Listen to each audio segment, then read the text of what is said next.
পড়েই চলেছে শেয়ার বাজার।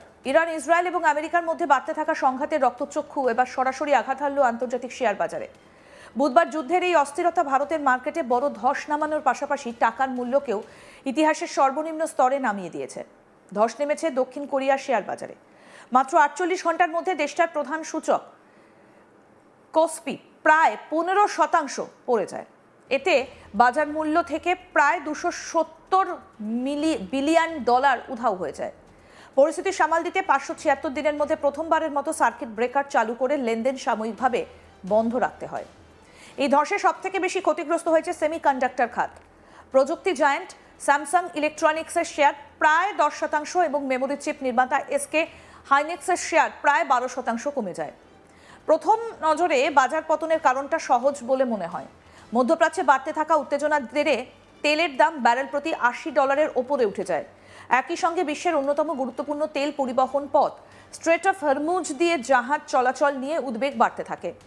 তবে বিনিয়োগ বিশ্লেষক শানাকা আনসেলম পেরেরা মনে করছেন, এই ধস কেবলমাত্র তেলের দামের প্রতিক্রিয়া নয়। তার মতে এটা কৃত্রিম বুদ্ধিমত্তা শিল্পের সরবরাহ শৃঙ্খলের গভীর একটা ঝুঁকির ইঙ্গিত। সামাজিক যোগাযোগ মাধ্যম এক্সের এক পোস্টে তিনি লেখেন, সবাই দক্ষিণ কোরিয়ার বাজার ধস দেখছে, কিন্তু এর ভেতরে লুকিয়ে থাকা এআই সরবরাহ শৃঙ্খলের সংকট প্রায় কেউই দেখছে না। আধুনিক এআই ব্যবস্থার মূল ভিত্তি শক্তিশালী প্রসেসর। এর মধ্যে রয়েছেন Nvidia Blackwell GPU, Nvidia H100 GPU কিংবা গুগল ট্রেনসার প্রসেসিং ইউনিটের মতো কাস্টম প্রসেসর। এসব চিপ এআই মডেল প্রশিক্ষণ এবং বড় ডেটা সেন্টার পরিচালনায় ব্যবহৃত হয়। তবে এই প্রসেসরগুলো কার্যকরভাবে চালাতে অত্যন্ত দ্রুতগতির মেমোরি দরকার, আর সেই মেমোরির বড় অংশ তৈরি হয় দক্ষিণ কোরিয়ায়।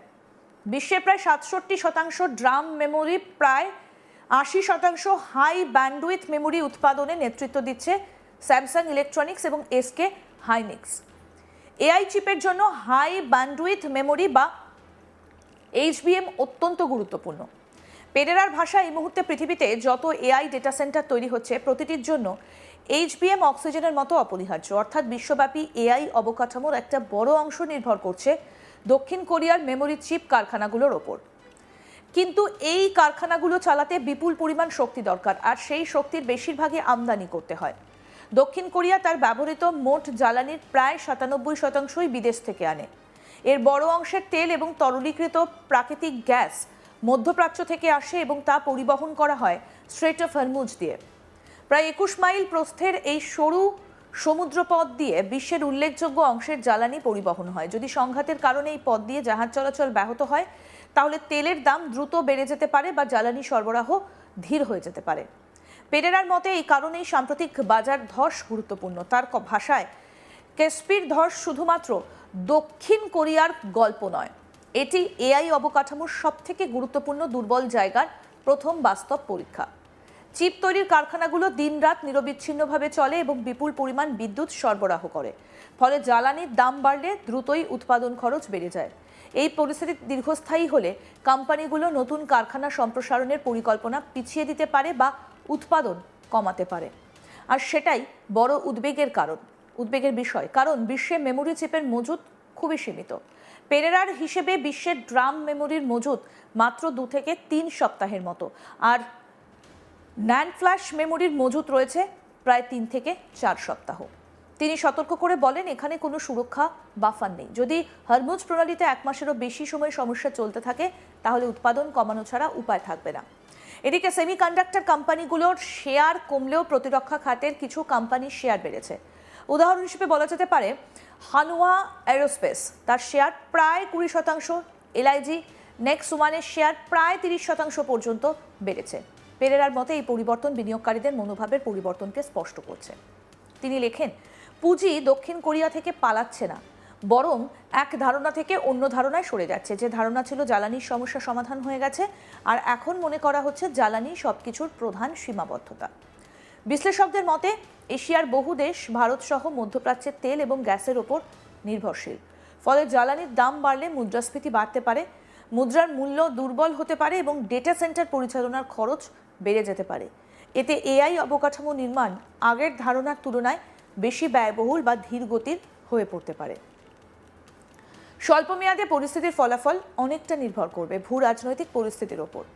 পেরেরা লিখেছেন, যদি 10 দিনের মধ্যে উত্তেজনা কমে যায় এবং তেলের দাম আবার $75 নিচে নেমে আসে, তাহলে এটাই হতে পারে বছরের সেরা কেনার সুযোগ। তবে সাম্প্রতিক এই বাজার ধস এমন একটা কাঠামোগত ঝুঁকি সামনে এনেছে যেটাকে এতদিন অনেক বিনিয়োগকারী গুরুত্ব দেয়নি। পেরেরার সতর্কবার্তা, এআই সুপার সাইকেলের একটা সংকীর্ণ গলিপথ আছে। এটা চিপ নয়, প্রতিভা নয়, পুঁজি নয়। তার ভাষা, এটা হলো সেই জ্বালানি যার শক্তিতে মেমোরি তৈরির কারখানাগুলো চলে। আর সেই মেমোরির ওপরই দাঁড়িয়ে আছে পুরো এআই প্রযুক্তি।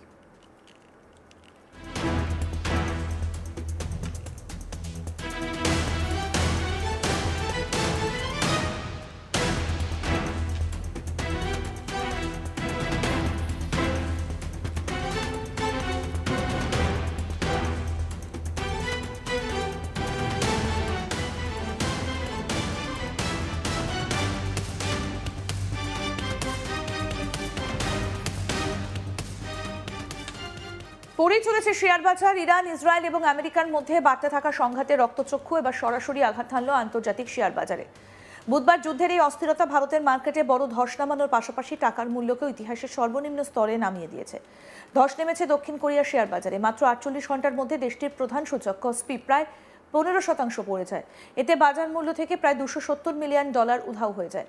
পরিস্থিতি সামাল দিতে 576 দিনের মধ্যে প্রথমবারের মতো সার্কিট ব্রেকার চালু করে লেনদেন সাময়িকভাবে বন্ধ রাখতে হয়। এই ধসে সবচেয়ে বেশি ক্ষতিগ্রস্ত হয়েছে সেমিকন্ডাক্টর খাত। প্রযুক্তি জায়ান্ট স্যামসাং ইলেকট্রনিক্সের শেয়ার প্রায় 10% এবং মেমোরি চিপ নির্মাতা এসকে হাইনিক্সের শেয়ার প্রায় 12% কমে যায়। প্রথম নজরে বাজার পতনের কারণটা সহজ বলে মনে হয়। মধ্যপ্রাচ্যে বাড়তে থাকা উত্তেজনার জেরে তেলের দাম ব্যারেল প্রতি $80 ওপরে উঠে যায়। একই সঙ্গে বিশ্বের অন্যতম গুরুত্বপূর্ণ তেল পরিবহন পথ স্ট্রেট অফ হরমুজ দিয়ে জাহাজ চলাচল নিয়ে উদ্বেগ বাড়তে থাকে। তবে বিনিয়োগ বিশ্লেষক শানাকা আনসলম পেরেরা মনে করছেন, এই ধস কেবলমাত্র তেলের দামের প্রতিক্রিয়া নয়। তার মতে এটা কৃত্রিম বুদ্ধিমত্তা, শিল্পের সরবরাহ শৃঙ্খলের গভীর একটা ঝুঁকির ইঙ্গিত। সামাজিক যোগাযোগ মাধ্যম এক্সের এক পোস্টে তিনি লেখেন, সবাই দক্ষিণ কোরিয়ার বাজার ধস দেখছে, কিন্তু এর ভেতরে লুকিয়ে থাকা এআই সরবরাহ শৃঙ্খলের সংকট প্রায় কেউই দেখছে না। আধুনিক এআই ব্যবস্থার মূল ভিত্তি শক্তিশালী প্রসেসর। এর মধ্যে রয়েছে Nvidia Blackwell GPU, Nvidia H100 GPU কিংবা গুগল টেনসর প্রসেসিংয়ের ইউনিট এর মতো কাস্টমস প্রসেসর। এসব চিপ এআই মডেল প্রশিক্ষণ এবং বড় ডেটা সেন্টার পরিচালনায় ব্যবহৃত হয়। তবে এই প্রসেসরগুলো কার্যকরভাবে চালাতে অত্যন্ত দ্রুতগতির মেমোরি দরকার, আর সেই মেমোরির বড় অংশ তৈরি হয় দক্ষিণ কোরিয়ায়। আরও আপডেট পেতে দেখতে থাকুন আজ তাক বাংলা। সাবস্ক্রাইব করুন, নোটিফিকেশন পেতে বেল বাটন অপশন প্রেস করুন।